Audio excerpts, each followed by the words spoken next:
Hello, Michael. Hi, kids. We got Mom out of the house. Now what about that reward?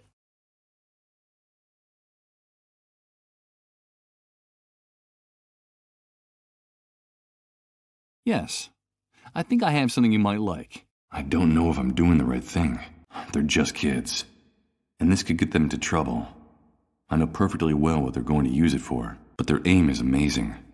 And a little commotion on the camp fence could be a good thing for everyone. Besides, they want to do something for their father, and those pigs at the gate deserve a surprise. What is it, Michael? Tell us, what is it?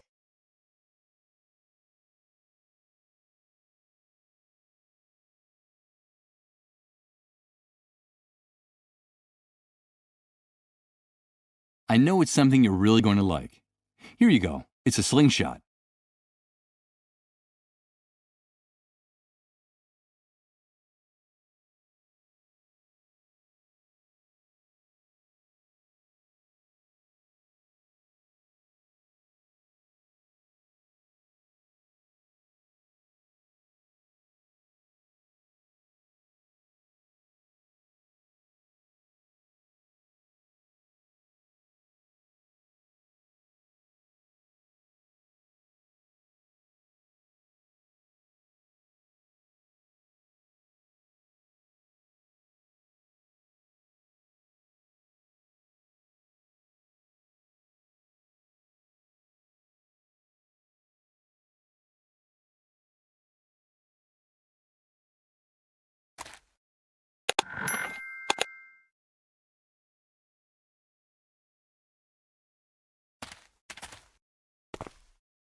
A pretty fountain, covered with dry leaves, ivy, and moss. In its day, it must have been home to a school of goldfish, which I suppose are now gradually decomposing inside it. It's rather disconcerting to see such a small building surrounded by such extreme security measures. Could this be the medical center people have been telling me about? This fence protects the compound on all four sides, as impenetrable and menacing as the one around the refugee camp. It seems like barbed wire barricades are the only architecture possible in this new world. It's one of the ways into the city's sewer system. The Great Wave wrecked this place. Did the same thing happen down there? This thick wall of trees goes from one end of the compound to the other. It's so dense that you can hardly see anything through it. Considering how close these facilities are to Suicide Park, it's probably the continuation of the wall of trees and bushes at the back of the park.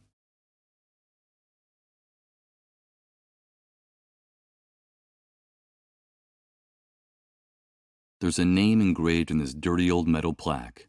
Southside Park. Southside Park. No doubt one of the creepiest places to take a walk in Doomsday City.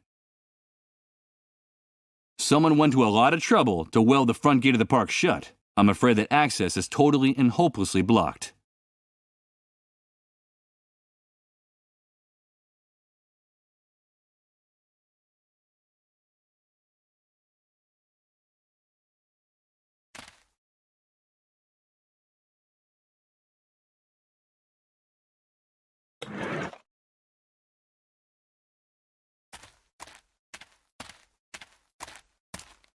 Let's see what's on the other side of this hedge.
From here, I'll have a magnificent view of the hospital compound.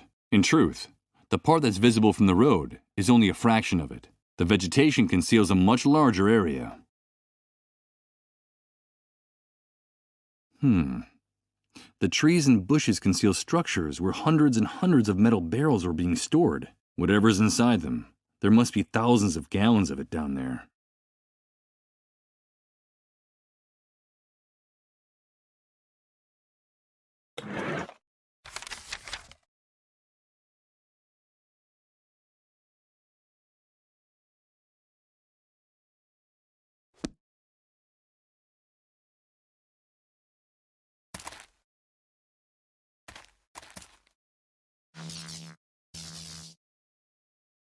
More of that barbed wire that adorns all the city's buildings. If I get up close enough, I can hear a slight buzz, a sure sign that this fence is electrified.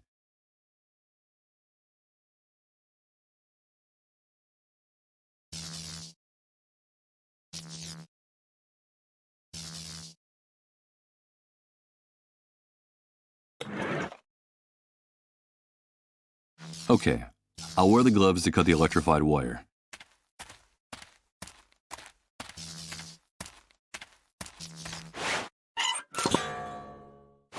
Perfect.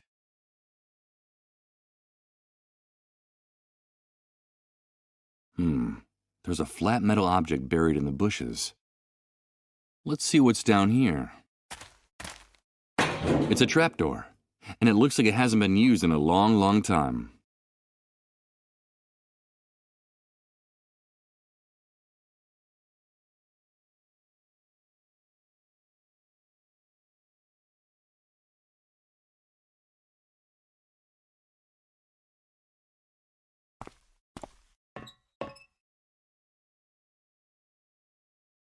Great. It's a hell of a drop, and the railing wobbles when you touch it. Awesome. Wait a minute though. Isn't the idea of installing this to make it safe for people to cross from one side to the other?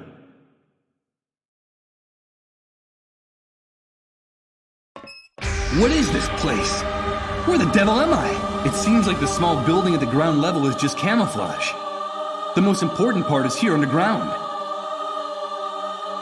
Are all of them dissolved? How many patients can there be packed in here? Dozens? Hundreds? This is horrible!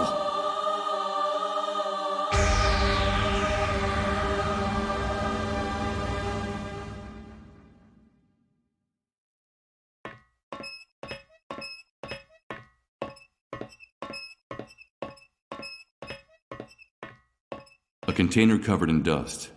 It's not properly closed. The label says hydrofluoric acid.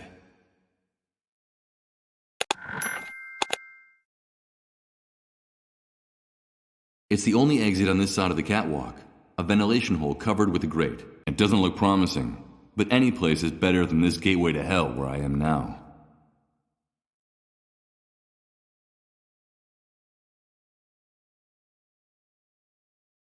Let's see if this grate can be removed. Perfect. It looks like this hole leads to a passageway on the other side.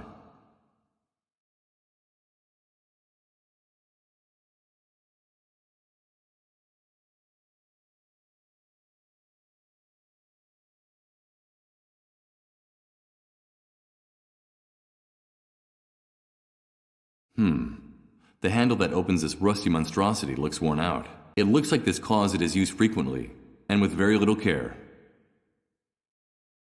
Judging by the horrible noise coming from the other side, this door must lead to the vast hall where the dissolved are going through their final agony. As Reverend Blake might say, a stairway down to the very bowels of the underworld.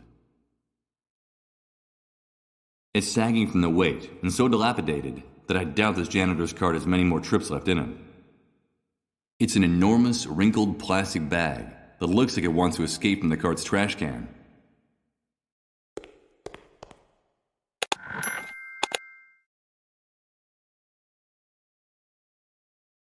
There's a bunch of papers stuck to the door of the closet.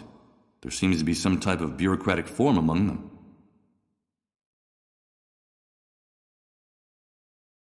Military personnel, GPS, targets, rifles. I'm afraid what's described on these pages doesn't have very much to do with typical medical activities in a hospital.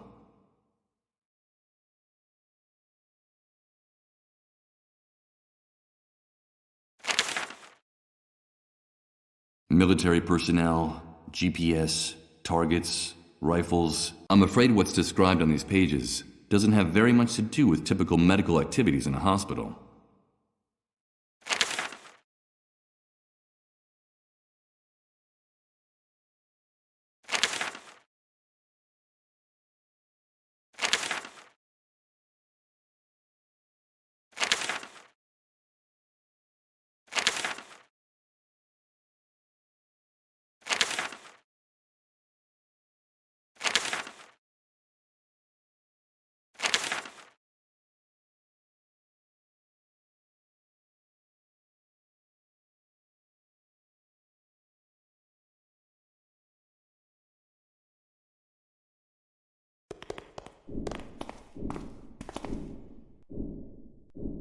A row of anonymous, ramshackle lockers. I get the impression that everything in here could fall apart at any moment. Maybe in solidarity with those poor unfortunates screaming in the main hall. Benches in front of the lockers. Typical locker room. And so is this musty smell of old sweat and dirty socks that permeates this entire room. We must be very deep underground, and the blades of this fan are barely turning at half speed. That explains why the air down here is almost unbreathable.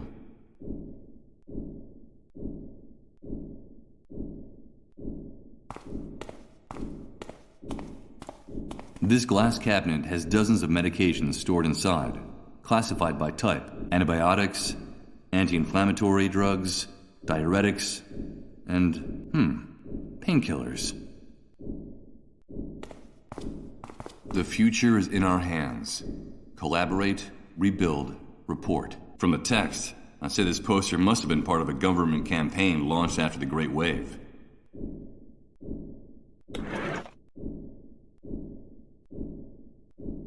I'd rather use a key to open this case, but I'm a bit short on time. So...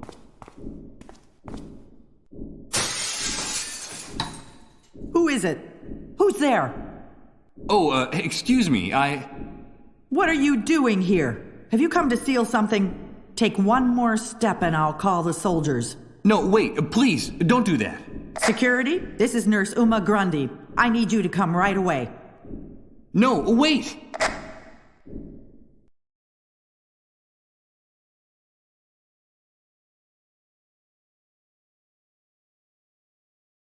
Wait a minute, did you say Uma? Nurse Uma? Yes, that's my name. Wait, please don't turn me in. I know your father. I saved his life just a few hours ago. They were going to deport him to the refugee camp, but I was able to stop it. My God, did you say my father? Tell me, how is he? Has anything happened to him? Don't worry, Uma. He's safe. He told me about you and your work in this place. He was worried. He'll want to know that you're all right. Wait, please don't turn me in. This is Nurse Uma Grundy. It turned out to be a false alarm. You don't have to come, thank you. Thank you, Uma. You did the right thing. My name is Michael. But now you should explain why you burst in here like that. What are you looking for, Michael? I came to get medicine. I need a cure for the dissolved. Cure? There's no such thing. You won't find it here or anywhere else. The authorities distributed a memo among the medical staff months ago. I'm sure you can still find a copy of it around here somewhere. It told us that they've definitely abandoned the search for a medicine. You made a mistake risking your life to get in here. The only thing we store here is pain. This place is a tomb for those poor infected devils, but also for the people who work here. I'm sorry, Michael. The dissolved are condemned to death. No, that can't be. There has to be a solution, a cure. Oh man, poor Rod, poor Colin.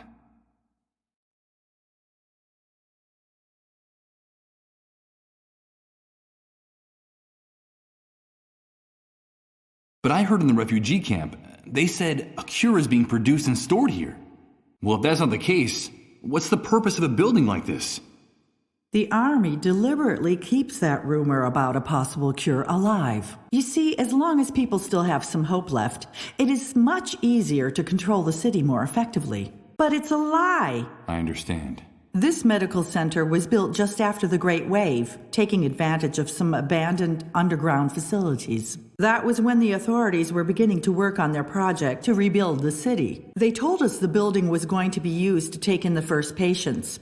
Of course, we had no idea the disease would become so widespread. I left my job in a clinic downtown to come here. I wanted to lend a hand. They demanded total confidentiality about our work to avoid causing panic in the population. Not even my father knew what we were really doing in here. Yes. He told me that when I asked him about this place. At first, we treated the patients with great care. There was medicine to ease their suffering and even research into a possible cure. Everything was going smoothly. And then what happened? Things started to go wrong. When the number of patients multiplied, we couldn't keep up. And then we began to run out of even the most basic supplies. And that was when the Army took over complete control of the center. Yeah, that sounds familiar. Then they sealed off the building. No one was allowed to leave, not even us. We doctors and nurses have been shut in here for months, isolated without even a glimpse of daylight. They say it's for security reasons. It's for our own safety. Oh yeah. Now our medical care is limited to wrapping up the patients in plastic bags, like the ones they use to transport cadavers, and then simply waiting for them to die, doing what little we can do to ease their suffering. Then we dispose of their remains, dissolving the black bags in acid for decontamination. And that's about it. That's all we can do with the resources we have. And sometimes it's just too much to bear.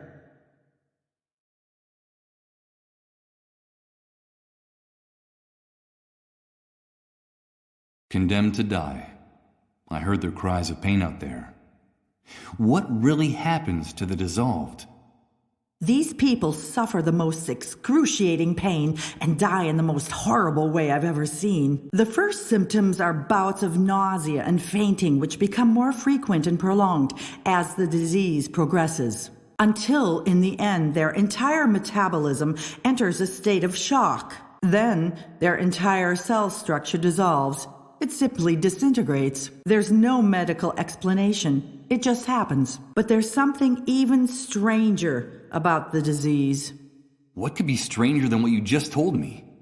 The dissolved become erratic, unpredictable, eccentric. They're uncontrollable. That's why the Army fears them. They're afraid of their unpredictable behavior, but also of their strange messages. So the sole function of this place is to keep them locked away, hidden, and under the Army's control, until death takes them off their hands, one by one. It's also why people who harbor the dissolved are punished. And it's also the reason for the existence of the cleanup brigades.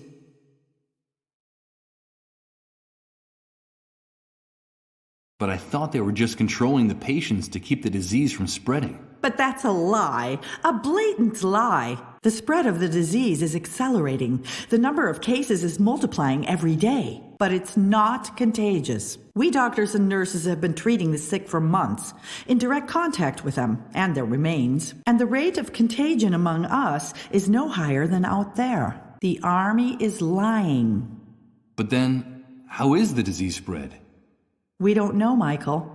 No one knows. What we do know is that it's not caused by direct contact with the victims. There's another reason for the Army's secrecy about the dissolved. Fear. It's human nature to fear the unknown. We tend to panic when faced with something we don't understand. And this damn disease is more than any of us can handle. And what is it that makes the dissolved so unpredictable and dangerous? They know, Michael. You probably think I'm crazy, but I'm telling you, they know. They talk about events no one else knows about. They sense things. They bring back information from the places they go. And they talk to the dead there, Michael. They communicate with the dead. They know, Michael. That's all. They're just sick people, Uma. No, they're more than just ordinary sick people. You wouldn't talk like that if you had been living with them, and their messages and their prophecies all these months. Wait a minute. Did you just say the dissolved make prophecies? Let me tell you a story. When I first came to the center, I became friendly with a patient, a 13-year-old girl. All the time I was taking care of her, she never stopped chatting. She told me all about the underground highways. She said she went there every day. Underground highways? She said they all went there when they lost consciousness. Obviously, I felt great pity for the girl, but in time I also came to feel tremendous fear. I was afraid of that poor, hopeless child. Her visions, her dreams, her messages terrified me. And then one night she sat down next to another patient, an older woman who looked surprisingly healthy. According to our calculations, this woman still had a few months to live. The woman had just lost consciousness. "Leave me alone with her," the girl said to me. "It won't be long now." And she took the woman's hand. And just seconds later, the woman started to dissolve, shrieking and writhing in pain, until there was nothing left of her but a puddle of brown, viscous liquid. The girl turned to me and said, "I knew she was leaving us, and I didn't want her to go alone.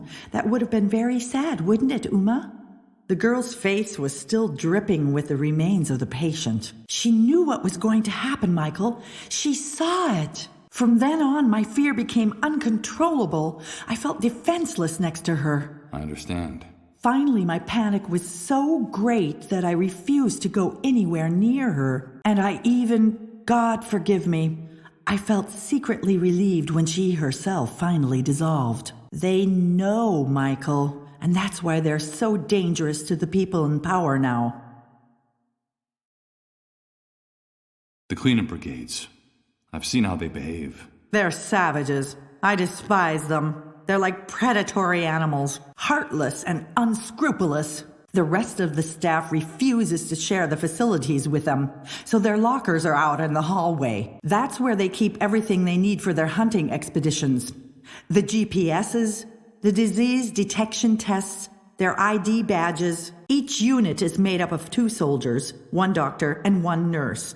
I mean, doctors and nurses collaborating with those bloodthirsty animals. But then they say, "What do you want? It's our job, and somebody's got to do it." Yes, that phrase sounds familiar. It's bone-chilling. Police and criminals using exactly the same words to justify their actions. You gotta do what you gotta do.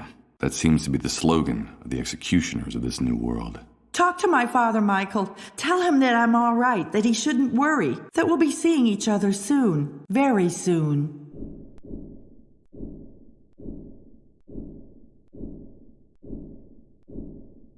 In the middle of all the broken glass, and stored in the compartment for painkillers, there's a vial labeled oral morphine.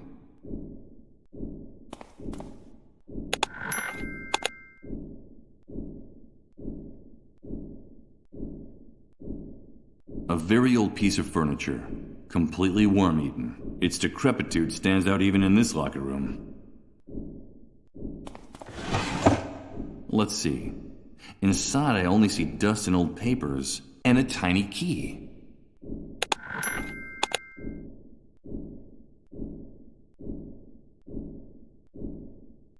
The nurse's silhouette seems to fade in the light of this lamp. I'm afraid that after so many months cooped up in here, Uma is nothing more than a ghost now. It's Nurse Uma, exhausted and dejected, held hostage in this hellhole by the army. More evidence that those pigs in uniform have lost all respect for human life.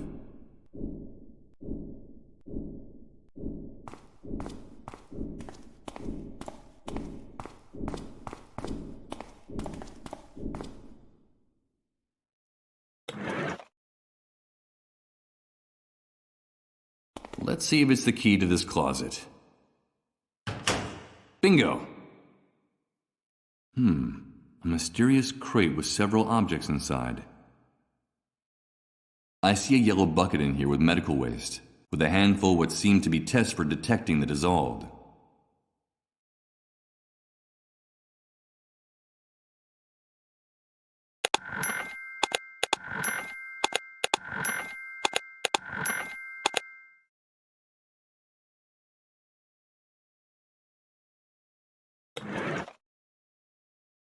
According to one of the cleanup brigade's forums, this is the device they use to navigate during their raids, sort of like an electronic map. It looks like some satellites are actually still working after the Great Wave. Something I could easily confirm if this contraption had batteries in it.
Their corpses deserve a decent burial, not to be put in a dirty, used plastic bag.